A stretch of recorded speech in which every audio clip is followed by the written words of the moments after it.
Welcome, fellow explorers, to a cosmic journey of the mind and spirit. Today, we're venturing into the fascinating world of conversion to Islam, focusing on the intellectual journeys of some remarkable individuals. These aren't just stories of faith, they're testaments to the power of curiosity, critical thinking, and the pursuit of truth.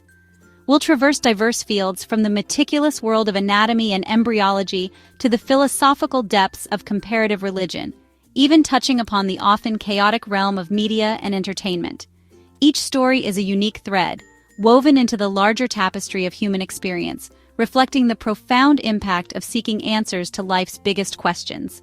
So, buckle up, stargazers, as we embark on this illuminating exploration, delving into the lives of these intellectuals and discovering how their encounters with Islam led them to embrace a faith that resonated with their intellect and spirit. Let's start with Dr. Keith L. Moore, a name synonymous with embryology. We're talking about the author of The Developing Human, a textbook so groundbreaking it's practically earned a place on the periodic table of medical knowledge.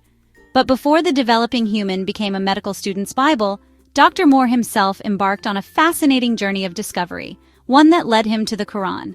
Imagine dedicating your life to unraveling the complexities of human development, only to stumble upon verses in the Qur'an that describe the very stages you're meticulously mapping out. That's precisely what happened to Dr. Moore. His scientific mind, accustomed to the rigors of empirical evidence, found itself captivated by the Qur'an's detailed and accurate descriptions of embryonic development. Think about it, a 7th century text aligning with 20th century scientific findings. That's not just intriguing, it's the kind of stuff that makes you question, makes you ponder, makes you want to delve deeper. And delve deeper he did. Dr. Moore's exploration of the Qur'an's verses on embryology wasn't just an academic exercise, it was a personal quest that ultimately led him to embrace Islam. Now, some might see this as a conflict, a clash between science and religion. But for Dr. Moore, it was a harmonious convergence. His scientific background, his years of meticulous research, provided fertile ground for the seeds of faith to take root. This wasn't blind faith, mind you, but a faith informed by knowledge, a faith that resonated with his understanding of the natural world. Dr. Moore's story is a powerful reminder that the pursuit of knowledge knows no bounds, no borders, no preconceived notions. It's a testament to the idea that when we approach any subject, be it science or spirituality, with an open mind and a thirst for understanding, we open ourselves up to profound and life-altering discoveries. From the world of medicine, we shift our focus to the realm of theology with Dr. Gerald Dirks. Now, Dr. Dirks wasn't just a man of the cloth, he was a scholar of comparative religion, someone who had dedicated his life to understanding the nuances of different faiths. He wasn't just preaching from the pulpit, he was diving deep into the texts, the history, the very essence of various belief systems. Imagine standing at the intersection of faith and reason, your mind a melting pot of theological concepts. That was Dr. Dirks's world. He wasn't content with just scratching the surface. He sought the profound depths of spiritual understanding. And in his pursuit of truth, he found himself drawn to Islam. Now, this wasn't a sudden leap of faith, a whimsical jump from one belief system to another.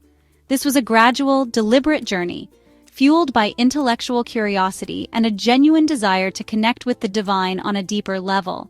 He immersed himself in Islamic texts, engaging in dialogues with scholars, dissecting the philosophical underpinnings of the faith. What he discovered resonated with him on a profound level. The emphasis on the oneness of God, the direct connection between humanity and the Creator, the rational and ethical framework of Islam, it all clicked. It wasn't about abandoning his previous beliefs, but rather discovering a path that seemed to harmonize with his evolving understanding of the divine. Dr. Dirks's journey is a testament to the transformative power of intellectual exploration when it comes to matters of faith. It's a reminder that spirituality isn't about blind acceptance, but about seeking, questioning, and ultimately arriving at a place of understanding that resonates with your heart and mind.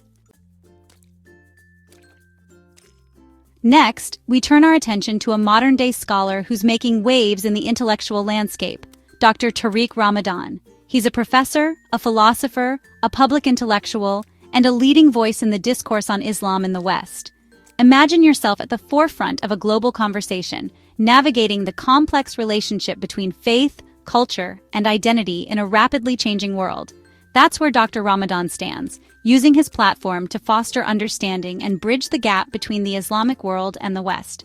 His work isn't confined to the ivory towers of academia. He engages with the public, addressing the pressing issues of our time. He tackles topics like Islamic ethics, social justice, and interfaith dialogue, offering nuanced perspectives that challenge stereotypes and encourage critical thinking. What sets Dr. Ramadan apart is his ability to articulate complex theological and philosophical ideas in a way that resonates with a wide audience. He doesn't shy away from difficult conversations. He embraces them, fostering a space for open dialogue and intellectual exchange. His journey reflects the evolving role of Islam in the 21st century, particularly in the West. It's about integrating faith into a secular context, about reconciling tradition with modernity, and about engaging in a global conversation on the meaning of faith and identity in a pluralistic world. Now let's talk about Dr. Jeffrey Lang, a man who navigates the world with the precision of a mathematician. You see, before he delved into the intricacies of Islamic thought, he was exploring the elegant logic of mathematics. He was a man of numbers, of equations, of the kind of intellectual rigor that leaves no room for ambiguity. Imagine then the surprise when this man of logic, this explorer of abstract mathematical realms, found himself drawn to the spiritual realm. It wasn't a sudden epiphany, but a gradual awakening, a process of questioning, researching, and ultimately, surrendering to a truth that resonated at his core. His journey, beautifully captured in his book Struggling to Surrender, is a testament to the intellectual struggle many face when grappling with matters of faith. It wasn't about abandoning logic, but rather about expanding his understanding of what constitutes knowledge and truth. Dr. Lang's story is particularly relevant in our data-driven world, where logic and reason often take center stage. It reminds us that the human experience isn't just about equations and algorithms. It's about seeking meaning, purpose, and connection beyond the tangible world. He shows us that faith and intellect aren't mutually exclusive. They can, in fact, complement and enrich one another. His journey is an invitation to embrace both the rational and the spiritual, to approach life's big questions with an open mind and a willingness to explore uncharted territories of knowledge. From the world of numbers, we move to the realm of the heart, literally, with the story of Dr. Lawrence Brown, a cardiologist who dedicated his life to understanding the intricacies of the human heart. Now, Dr. Brown's journey to Islam wasn't sparked by a sudden revelation, but rather a series of encounters, observations, and reflections that gradually chipped away at his preconceived notions. Imagine yourself immersed in the world of medicine, surrounded by life and death, witnessing the fragility and resilience of the human body. That was Dr. Brown's daily reality.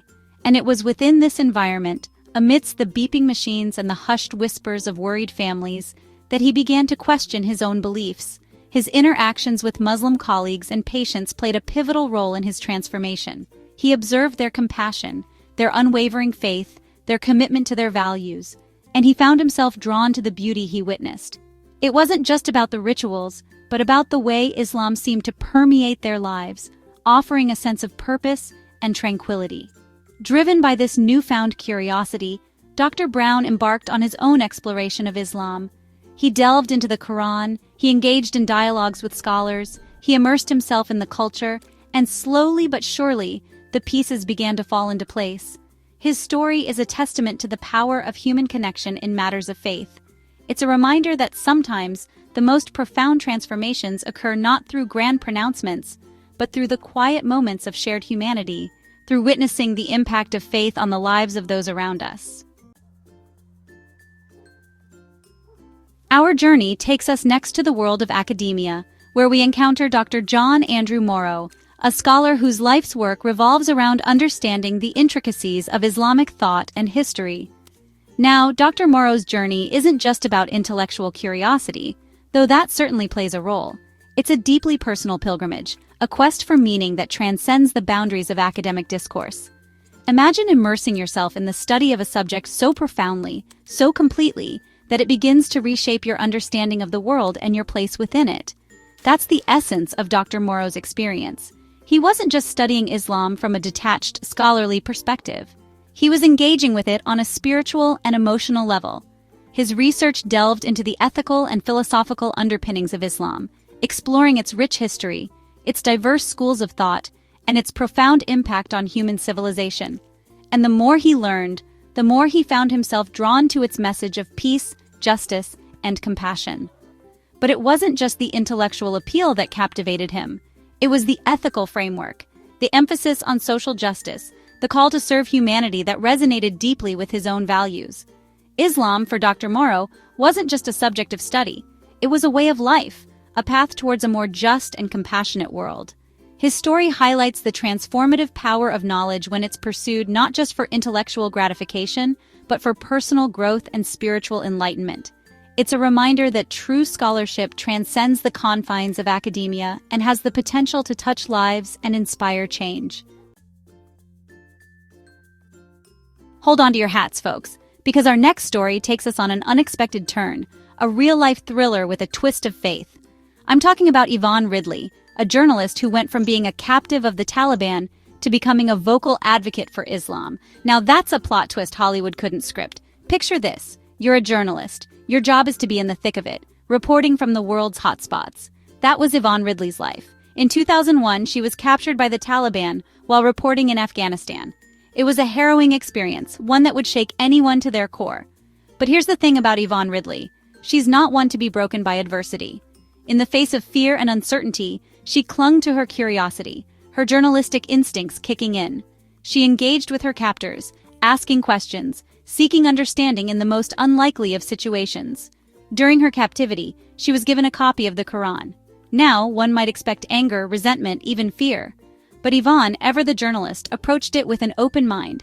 She read it, she reflected upon its message, and something shifted within her. Her story isn't about Stockholm Syndrome. It's about the power of human connection, even in the most extreme circumstances.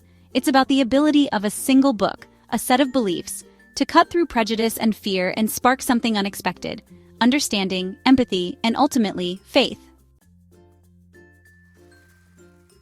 From the world of conflict and captivity, we journey to the bright lights and fast-paced world of media with Christian Bacher. Now, Christian was a familiar face on German television, a successful MTV presenter living the glamorous life. But behind the glitz and glamour, she felt a void, a yearning for something more meaningful. Imagine being surrounded by fame and fortune, yet feeling a sense of emptiness, a longing for something deeper. That was Christian's reality. She had achieved success in the eyes of the world, yet she felt spiritually unfulfilled. Her journey to Islam began with a chance encounter with Imran Khan, the legendary cricketer turned politician. Intrigued by his spirituality and his commitment to social justice, she began to explore Islam. She read the Quran, she interacted with Muslims from diverse backgrounds, and she discovered a beauty and a depth that resonated with her soul. Her conversion wasn't about a sudden epiphany, but a gradual awakening, a process of shedding preconceived notions and embracing a faith that aligned with her values and aspirations. It was about finding solace and purpose in the spiritual realm, a sense of belonging that transcended the superficiality of the material world. Christian's story is a reminder that the pursuit of happiness isn't always linear. Sometimes it's about venturing off the beaten path, questioning the status quo, and seeking fulfillment beyond the conventional definitions of success. Our next journey takes us to the heart of Pakistan, where we encounter a man whose life's work left an indelible mark on generations of students, Geoffrey Langlands. Now, Langlands wasn't your average educator. He was an adventurer, a soldier, a teacher, and ultimately, a man who found solace and purpose in the embrace of Islam. Imagine dedicating your life to educating young minds, to shaping futures, to leaving a legacy of knowledge and compassion. That was Langland's mission. He arrived in Pakistan in the aftermath of partition, a time of turmoil and uncertainty, and dedicated himself to providing quality education to underprivileged children. He established schools in remote areas, nurtured the talents of countless students, and became a beloved figure in Pakistani society. His commitment to education transcended cultural and religious boundaries, earning him the respect and admiration of people from all walks of life. His journey to Islam was a gradual one, influenced by his deep respect for Pakistani culture and his interactions with his Muslim students and colleagues. He was drawn to the faith's emphasis on social justice, its spirit of compassion, and its message of universal brotherhood. Langland's story is a testament to the power of cultural immersion and the impact one individual can have on the lives of others. It's a reminder that true education goes beyond textbooks and classrooms, encompassing the values of empathy, respect, and understanding. Last but not least, let's talk about a man whose comedic genius needs no introduction, Dave Chappelle. Now, Dave's known for his sharp wit, his fearless social commentary, and his ability to make us laugh at the absurdities of life. But behind the laughter, there's a depth, a spirituality that led him on a journey to Islam. Imagine being at the pinnacle of your career, a comedic superstar, yet feeling a pull towards something more profound, a yearning for spiritual grounding.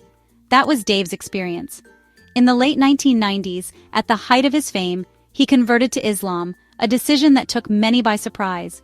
His journey to Islam wasn't about seeking publicity or following a trend. It was a deeply personal decision, driven by a desire for spiritual growth and a connection to something greater than himself. He found solace in the teachings of Islam, its emphasis on humility, self-reflection, and social responsibility.